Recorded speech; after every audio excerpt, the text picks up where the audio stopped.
রাধে রাধে সুধী ভক্তবৃন্দ। আজকে মোহিনী একাদশী। আজকের দিনে মোহিনী একাদশীর ব্রত মাহাত্ম্য কথা শ্রবণ কীর্তনে বহু জন্মার্জিত পাপকর্মের ফল বিনষ্ট হয়ে যায় এবং সহস্র গোদানের ফল লাভ হয়। আমি এখন মোহিনী একাদশীর মাহাত্ম্য কথা পাঠ করছি, আপনারা শ্রবণ করুন। কুর্ম পুরাণে বৈশাখ শুক্লপক্ষের মোহিনী একাদশী ব্রত মাহাত্ম্য বর্ণনা করা হয়েছে। মহারাজ যুধিষ্ঠির বললেন, হে জনার্দন, বৈশাখ শুক্লপক্ষিয়া একাদশীর কি নাম, কি ফল, কি বা তার বিধি, এই সকল কথা আমার নিকট বর্ণনা করুন। উত্তরে ভগবান শ্রীকৃষ্ণ বললেন, হে ধর্মপুত্র, আপনি আমাকে যে প্রশ্ন করেছেন, পূর্বে রামচন্দ্র বশিষ্ঠের কাছে এই একই প্রশ্ন করেছিলেন। তিনি জিজ্ঞাসা করেছিলেন, হে মুনিবর, আমি জনক নন্দিনী সীতার বিরহজনিত কারণে বহু কষ্ট পাচ্ছি, তাই একটি উত্তম ব্রতের কথা আমাকে বলুন, যার দ্বারা সর্বপাপ ক্ষয় ও সর্বদুঃখ বিনষ্ট হয়। এই কথা শুনে বশিষ্ঠদেব বললেন, হে রামচন্দ্র, তুমি উত্তম প্রশ্ন করেছ। যদিও তোমার নাম গ্রহণে মানুষ পবিত্র হয়ে থাকে, তবুও লোকের মঙ্গলের জন্য তোমার কাছে সর্বশ্রেষ্ঠ ও পরম পবিত্র একটি ব্রতের কথা বলছি।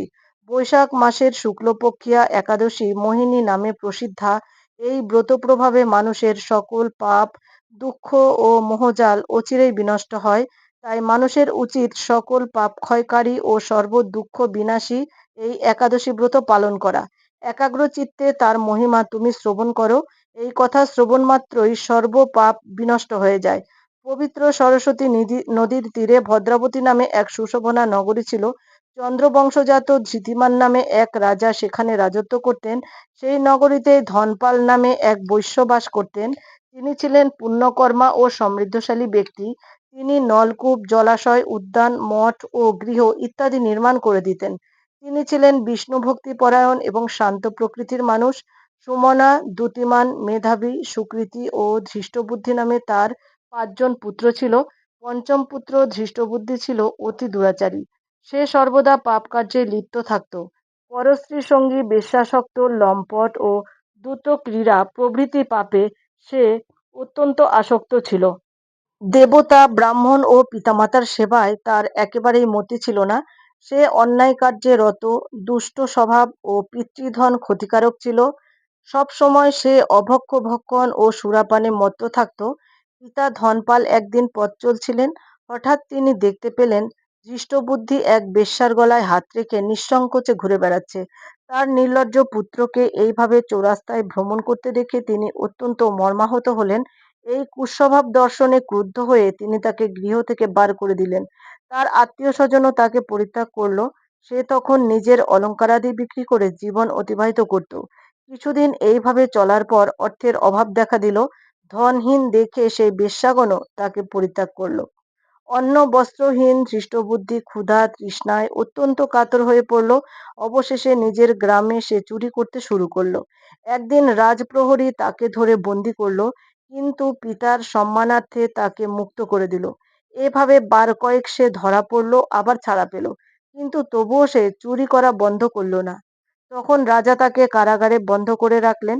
বিচারে সে কশাঘাত এবং দণ্ড ভোগ করল। কারাভোগের পর অনন্য উপায় ধৃষ্টবুদ্ধি বনে প্রবেশ করল। সে পশু পাখি বধ করে তাদের মাংস ভক্ষণ করে অতি দুঃখে সেখানে পাপময় জীবনযাপন করতে লাগলো। দুষ্কর্মের ফলে কেউ কখনোই সুখী হতে পারে না। তাই সেই ধৃষ্টবুদ্ধি দিবারাত্র দুঃখ শোকে জর্জরিত হলো। এইভাবে তার দিন অতিবাহিত হতে লাগলো। কোনো পুণ্যফলে সহসা একদিন সে কৌণ্ডিন্য ঋষির আশ্রমে এসে উপস্থিত হয়। বৈশাখ মাসে ঋষিবর গঙ্গা স্নান করে আশ্রমের দিকে প্রত্যাবর্তন করছিলেন। শোকাকুল ধৃষ্টবুদ্ধি তার সম্মুখে উপস্থিত হলো। ঘটনাক্রমে ঋষির বস্ত্র হতে এক বিন্দু জল তার গায়ে পড়ল। সেই জলস্পর্শে তার সমস্ত পাপ দূর হয়ে গেল। হঠাৎ তার শুভ বুদ্ধির উদয় হলো। ঋষির সামনে সে কৃতাঞ্জলি পুটে প্রার্থনা করতে লাগলো, হে ঋষি শ্রেষ্ঠ, যে পুণ্য প্রভাবে আমি এই ভীষণ দুঃখ যন্ত্রণা থেকে মুক্তি লাভ করতে পারি, তা কৃপা করে আমাকে বলুন। ঋষিবর বললেন, বৈশাখ মাসের শুক্লপক্ষে মোহিনী নামে যে প্রসিদ্ধ একাদশী আছে, সেই ব্রত তুমি পালন করো। এই ব্রতের ফলে মানুষের বহু জন্মার্জিত পর্বত পরিমাণ পাপরাশিও ক্ষয় হয়ে যায়। মহামুনি বশিষ্ঠ বললেন, কৌডিন্য ঋষির উপদেশ গ্রহণ করে প্রসন্ন চিত্তে দৃষ্টবুদ্ধি সেই ব্রত পালন করল। হে মহারাজ রামচন্দ্র, এই ব্রত পালনে সে নিষ্পাপ হয়ে গেল, দিব্য দেহ লাভ করল, অবশেষে গরুড়ে আরোহণ করে সকল প্রকার উপদ্রবহীন বৈকুণ্ঠ ধামে গমন করল। হে রাজন, ত্রিলোকে মোহিনী ব্রত থেকে আর শ্রেষ্ঠ ব্রত নেই। যজ্ঞ, তীর্থস্থান, দান ইত্যাদি কোনো পুণ্যকর্মই এই ব্রতের সমান নয়। এই ব্রত কথা শ্রবণ কীর্তনে সহস্র গোদানের ফল লাভ হয়।